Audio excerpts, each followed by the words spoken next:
حضرت ابو ذر غفاری رضی اللہ تعالیٰ عنہ فرماتے ہیں میں اپنے ماتحتوں کے حق میں بڑا سخت تھا، سخت تھی میری طبیعت، میرے غلاموں کی جرت ہی نہیں تھی کہ وہ میرے سامنے گفتگو کر سکیں اور ٹھہر بھی سکیں۔ فرماتے ہیں جس دن میں کلمہ پڑھنے گیا، جس دن میں حضور کی بارگاہ میں، تو میں نے کہا حضور کوئی خاص نصیحت؟ تو نبی پاک نے فرمایا میری نصیحت تیرے لیے یہ ہے کہ جیسا تو نے کھانا ہے ویسا ہی غلام کو کھلانا ہے، جیسا تو نے پہننا ہے ویسا ہی غلام کو پہنانا ہے۔ حضرت ابو ذر کہتے ہیں جو میرے اندر کمی تھی وہی میرے نبی نے نصیحت کر دی، جو میرے اندر کوتاہی تھی وہی غیب جاننے والے رسول نے بتلا دی۔ فرماتے ہیں میں گھر گیا، جب میں جاتا تھا تو ملازموں کا سانس خشک ہو جاتا تھا، وہ کانپنے ہانپنے لگتے تھے کہ جانے اب یہ کیا کرے گا۔ حضرت ابو ذر غفاری فرماتے ہیں میں گیا، ایک شخص سے میں نے کہا کھانا پکاؤ، کھانا پکایا، دسترخوان پہ لگایا اور اپنے سارے ملازموں کو کہا آؤ یار میرے ساتھ بیٹھ کے روٹی کھاؤ، آؤ سارے میرے ساتھ بیٹھ کے کھانا کھاؤ۔ فرماتے ہیں انہوں نے کھانا کھایا، پھر میں ان کو بازار لے گیا، جیسے کپڑے میں پہنتا تھا ویسے میں نے ان کے لیے بھی خریدے۔ فرماتے ہیں میرے غلام کہنے لگے آقا خیر تو ہے نا، خیریت تو ہے نا، کیا ہوا؟ مزاج مبارک تو ٹھیک ہے، کیا ہو گیا؟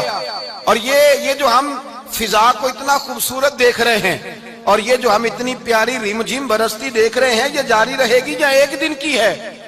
تو حضرت ابو ذر غفاری رو پڑے، کہنے لگے اب تمہیں ابو ذر غفاری بدلا ہوا ملے گا، اس لیے کہ اب میں وہ نہیں رہا، اب میں رسول اللہ کا کلمہ پڑھ کے غلام مصطفیٰ بن گیا ہوں، اب میں بدل گیا ہوں، میری طبیعت بدل گئی۔ غلاموں کے حق میں حضرت مولا علی شیر خدا غلام کو لے کر کے گئے دکان پر، حضرت مولا علی غلام کو لے کر گئے کپڑے کی دکان پر، 2 جوڑے خریدے، ایک کم قیمت کا ایک زیادہ قیمت کا، ایک کم قیمت کا ایک زیادہ قیمت کا، 2 جوڑے خریدے۔ جب واپس لوٹے تو غلام سے کہنے لگے تو اپنا لے لے۔ غلام کو پتا تھا کہ اس زمانے میں ہوتا کیا تھا، اس نے کم قیمت کا جوڑا اٹھایا۔ حضرت علی فرمانے لگے عجیب آدمی ہے، یہ تو تیرا نہیں، یہ تو میرا ہے۔ اس نے کہا حضور کس طرح سے؟ آپ فرمانے لگے تیرے لیے قیمتی جوڑا اس لیے خریدا ہے کہ تو جوان ہے، اور میں نے اپنے لیے اس لیے چھوٹا خریدا ہے کہ میں تو اب بوڑھا ہو گیا ہوں، مجھے تو حاجت نہیں۔ کہنے لگا حضور بوڑھے اور جوان کا مطلب نہیں، آپ علی ہیں، من کنت مولا فہذا علی علی مولا، علی مولا، آپ چونکہ مولا علی ہیں اور آپ امیر المومنین ہیں، لہذا آپ نے تخت پر بیٹھنا ہے، آپ نے سلطنت کو چلانا ہے، آپ پہنیے۔ تو حضرت علی فرمانے لگے تو میرا غلام بنا ہے نا، تو نے ابھی میرے نبی کا دیدار نہیں نہ کیا، تو بعد میں آیا ہے نا، اگر تو اس دور میں ہوتا تو جان جاتا کہ یہ عمل میرا ہے، پر اس کے پیچھے جو نصیحت کے پھول ہیں وہ مصطفیٰ کے عطا فرمائے ہوئے۔ تو بھائی یاد رکھیں نبی کریم سید عالم صلی اللہ تعالی علیہ وآلہ وسلم نے تعین فرمایا مزدور کے حقوق کا، تعین کیا۔ حضرت حکیم بن حزام کہتے ہیں میں حضور کی بارگاہ میں بیٹھا تھا تو نبی پاک صلی اللہ علیہ وسلم سے میں نے کہا یا رسول اللہ آپ کو کون سا آدمی پسند ہے، کون سا محنت کرنے والا پسند ہے؟ تو حضور نے فرمایا جس کے دونوں ہاتھ کام کریں، دونوں پیر چلیں اور اس کی پیشانی پر پسینہ آئے، وہ بندہ مجھے بڑا اچھا لگتا ہے۔ جس کی پسینہ آئے، آج لوگ مزدوری نہیں کرتے، دائیں بائیں دیکھتے ہیں، لوگ اپنے اندر وہ توانائی، وہ غیرت، وہ خودداری پیدا نہیں کرتے۔ بھائی گردن کو جھکا دیتا ہے خیرات کا پتھر، جہاں میں مانگنے والوں کے سر کبھی اونچے نہیں ہوتے۔ اور ایک بار کہنے لگے غیرت ہے بڑی چیز جہان تگ و دو میں، پہناتی ہے یہ فقر کو تاج سردارا۔ اپنے اندر یہ توانائی پیدا کرنی چاہیے، یہ کوشش کرنی چاہیے۔ میرے نبی کریم صلی اللہ علیہ وسلم نے فرمایا تمہارے بعض گناہ ایسے ہیں جو صرف تم مزدوری کرنے جاؤ گے تو اللہ تمہاری مزدوری کی وجہ سے ہی تمہارے گناہ معاف فرما دے گا، اللہ تمہاری محنت اور کوشش کے سبب سے تمہاری ان غلطیوں سے درگزر فرمائے گا۔ حبیب کریم سید عالم صلی اللہ علیہ وسلم نے فرمایا مزدور جب قیامت کے دن آئے گا، بھئی عالم تو آیا، صوفی تو آیا، درویش تو آیا، صحابہ تو آئے، ان کا آنا تو شفاعت کے لیے شمار کیا گیا۔ میرے مصطفیٰ نے فرمایا جب مزدور آئے گا، مزدور کی سب سے بڑی غلطی یہ ہے کہ مزدور اپنے آپ کو نیچ سمجھتا ہے، مزدور کی سب سے بڑی غلطی یہ ہے کہ یہ اپنے آپ کو چھوٹا سمجھتا ہے، اس کی زیادتی یہ ہے کہ یہ اپنی سوچ کو بڑا نہیں کرتا، یہ سمجھتا ہے نہیں کہ بھئی میں تو 2 ہاتھوں کی محنت کی کمائی کھاتا ہوں، یہ آرزو کرم اور میں آپ سے کروں، یہ بھیک اس کو دیجئے جس کا خدا نہ ہو۔ مزدور کی زیادتی یہ ہے کہ یہ اپنے آپ کو چھوٹا جانتا ہے. میرے مصطفیٰ نے فرمایا جب مزدور محنت کرنے والا قیامت کے دن آئے گا تو اس کا چہرہ اس طرح چمکے گا جس طرح 14ویں کا چاند چمکا کرتا ہے. اس قدر اس کا چہرہ چمکے گا جب آئے گا وہ صبح قیامت. میرے بھائیوں، مزدور ایک عظیم شخصیت کا نام ہے. محنت کرنا، اپنے دونوں ہاتھوں سے مشقت کرنا، جدوجہد کرنا. مجھے کئی سارے لوگ، میں جب ملک کے مختلف گوشوں میں جاتا ہوں تو کئی سارے لوگ کہتے ہیں آپ کے ابا جی کا مزار کدھر ہے، آپ کس مزار کے سجادہ نشین ہیں؟ تو میں ان سے کہتا ہوں میں سجادہ نشین نہیں، میں تو کسان کا بیٹا ہوں. اور میں اس شخص کا بیٹا ہوں جو رات کو 2 بجے اٹھ کے بھی گھر سے نکلتے تھے 2 نفل پڑھ کے. تو ہم پوچھتے تھے کہ اماں جی ابا جی کہاں گئے؟ تو کہتے تھے چند کھیتوں کو پانی لگانا تھا اور رات کو رخصت ہو گئے. فخر کی بات ہے، یہ اعزاز کی بات ہے، یہ اعزاز کی بات ہے. ہم نے ساری زندگی ان کے ہاتھ پہ چھالے دیکھے لیکن بات لفظ زبان پر یہی دیکھی کہ بیٹا عزت والا وہی ہوتا ہے جو اپنے ہاتھوں سے محنت کر کے روزی کھایا کرتا ہے. بھائی یاد رکھیں یہ اعزاز کی بات ہے. اعزاز، مزدور کا بیٹا فخر کرے، کسان کا بیٹا ناز کرے. وہ جو آدمی سویرے جاتا ہے ویلڈنگ کا پلانٹ لے کے کام کرنے، اس کا بیٹا ناز کرے. وہ جس کا باپ پھاوڑا چلاتا ہے، چھینی چلاتا ہے، تھوڑا چلاتا ہے، وہ ناز کرے. اور مزار صرف ان لوگوں کے نہیں ہوتے جو اللہ اللہ کرتے ہیں، ہو کرتے ہیں. وہ تو قابل اعزاز ہے اللہ کے بندے، ان کے بھی مزار ہوتے ہیں. مزار وہ بھی ہوتا ہے جس کو میرے مصطفیٰ نے فرمایا القاسب حبیب اللہ، جو محنت کرتا تھا، ہاتھوں سے جدوجہد کرتا تھا، وہ بھی تو اللہ کا دوست ہے نا. اس کا بھی تو مزار ہے نا، اس کی بھی تو قبر پر انوار ہے جو اللہ کا محبوب ہو کے گیا. تو بھائی اپنا اعزاز جانے، سمجھے اس بات کو. میرے مصطفیٰ کریم صلی اللہ علیہ وسلم مزدور کو عزت دیتے، وقار دیتے. اور جو حضور کے گھر میں خادم ہوتے ان کی ناز برداری کرتے. ہمارے گھر میں جو بی بی برتن دھوتی ہے وہ ہمارے ساتھ بیٹھ کے روٹی نہیں کھا سکتی، اس کو یہ اجازت نہیں ہوتی.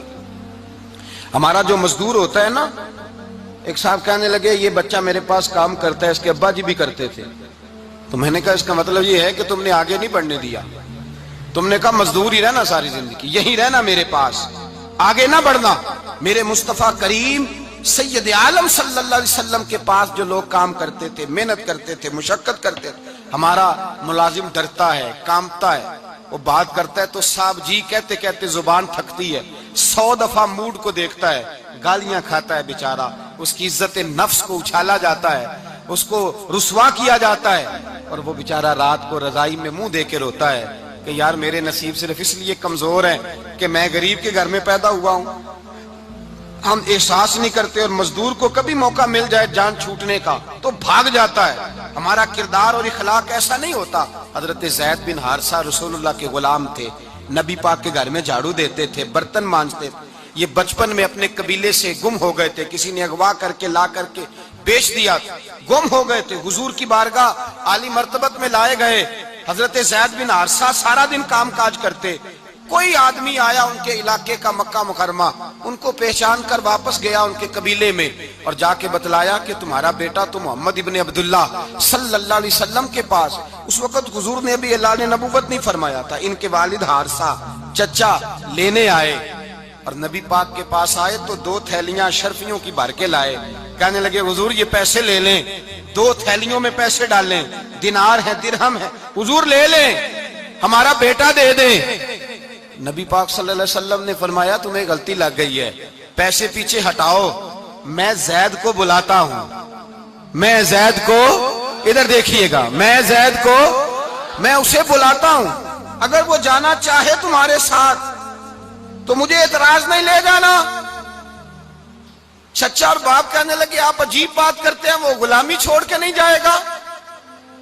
آپ عجیب بات کرتے ہیں، وہ مزدوری چھوڑ کے بادشاہی اختیار نہیں کرے گا. ہم کھاتے پیتے لوگ ہیں، اس کی ماں ترس گئی ہے اس کو ملنے کو، بہنیں روتی ہیں، وہ جائے گا نہیں. میرے حبیب نے فرمایا تم نے ابھی یہ ذائقہ چکھا نہیں، تمہیں اس کا پتہ نہیں. تو میں بلاتا ہوں، اگر جانا چاہے تو پیسوں کی ضرورت نہیں، لے جانا. حضرت زید کو پیغام دیا، آئے. حضور نے فرمایا وہ تمہارے والد کھڑے ہیں، وہ چچا ہیں، لینے آئے ہیں. جناب زید گئے، باپ کے گلے سے لگے. بچھڑے ہوئے باپ بیٹا ایک دوسرے کو مل کے کھل کے روئے. کہا بیٹا تیری ماں کی آنکھیں پتھر ہو گئیں تیرا رستہ دیکھ کے، تیری بہنیں ترستی ہیں تیرے چہرے کے دیدار کو. بیٹا وہ گلیاں بھی روتی ہیں جن میں تو کھیلا کرتا تھا،